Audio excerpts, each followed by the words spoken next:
प्रिय विद्यार्थियों, सुप्रभात। आज हम कक्षा 5 की हिंदी की पाठ्य पुस्तक से पाठ 1 पढ़ेंगे, जिसका शीर्षक है हम भारत के भरत। हम भारतवासी सदैव ही क्या रहे हैं? साहस और वीरता से परिपूर्ण रहे हैं। हम भारतवासियों ने सदैव ही क्या किया है? अपने देश, अपनी वीरता और साहस का दुनिया को परिचय दिया है। चलिए हम पढ़ते हैं। हम भारत के भरत, खेलते शेरों की संतान से। इस कविता के माध्यम से कवि ये कहना चाहता है कि हम भारत के प्रतापी राजा दुष्यंत के प्रतापी पुत्र भरत के समान ही क्या हैं? बलशाली हैं और शेरों की संतान यानी बच्चों से खेलने का साहस रखते हैं। भरत के समान ही शेरों की संतान से खेलने का साहस रखते हैं। संतान यानी औलाद या संतति या बच्चे। कोई देश नहीं दुनिया में बढ़कर हिंदुस्तान से। हमारे देश हिंदुस्तान से बढ़कर इस दुनिया में अन्य कोई दूसरा देश नहीं है। इस मिट्टी में पैदा होना बड़े ही गर्व की बात है। गर्व यानी गौरव या अभिमान। कवि कह रहा है कि इस भारत भूमि पर जन्म लेना, इसकी मिट्टी में पैदा होना हमारे लिए सदैव ही क्या रही है? गर्व की बात रही है। साहस और वीरता अपने पुरखों की सौगात। पुरखे यानी पूर्वज, सौगात यानी उपहार या भेंट। कवि कह रहा है कि साहस और वीरता का गुण हमें अपने पूर्वजों से उपहार के रूप में विरासत में मिला है। इस कविता के माध्यम से कवि ये कह रहा है कि यहाँ के बच्चे किसी सूरवीर से कम नहीं हैं। चलिए पढ़ते हैं दूसरा पद। बड़ी बड़ी ज्वालाओं से कम नहीं यहाँ चिंगारियां। ज्वाला यानी आग। कवि ये कहना चाहता है कि यहाँ की छोटी छोटी चिंगारियां भी किसी बड़ी बड़ी ज्वालाओं से कम नहीं है। अर्थात यहाँ के छोटे छोटे बच्चे भी किसी सूरवीर योद्धाओं से कम नहीं हैं। कांटे पहले फूल बाद में देती हैं फुलवारियां। फुलवारियां यानी बगीचे। कवि ये कहना चाहता है कि यहाँ के बगीचों में फूलों से पहले कांटे निकलते हैं। अर्थात यहाँ के बच्चे और शूरवीर हैं, जो योद्धा हैं, वो सबसे पहले संघर्ष करते हैं और संघर्ष के बाद ही सफलता प्राप्त करते हैं। कभी दहकते कभी महकते, जीते मरते शान से। दहकना यानी अंगारों के समान दहकना, फूलों के समान महकना। कवि कहना चाहता है कि यहाँ के सूरवीर पहले अंगारों की तरह कभी दहकते हैं, कभी वो फूलों के समान महकते हैं और अपनी मातृभूमि की रक्षा करते हुए शान से जीते मरते हैं।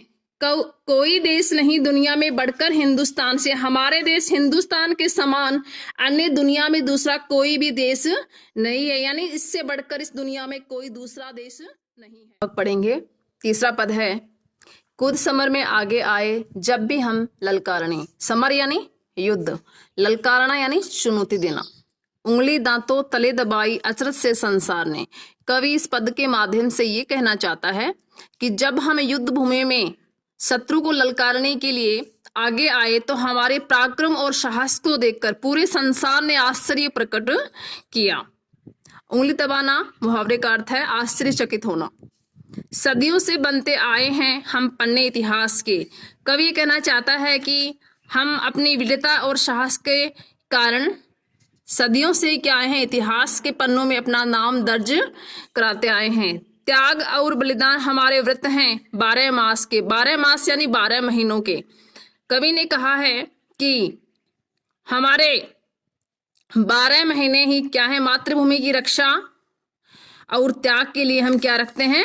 संकल्प रखते हैं। जब भी निकला हीरा निकला यहाँ किसी भी खान से। जब भी हमारे हिंदुस्तान की खानों से निकला है तो कोई बहुमूल्य हीरा निकला है, यानी बहुमूल्य हीरे के रूप में कई श्रेष्ठ महापुरुषों ने जन्म लिया है।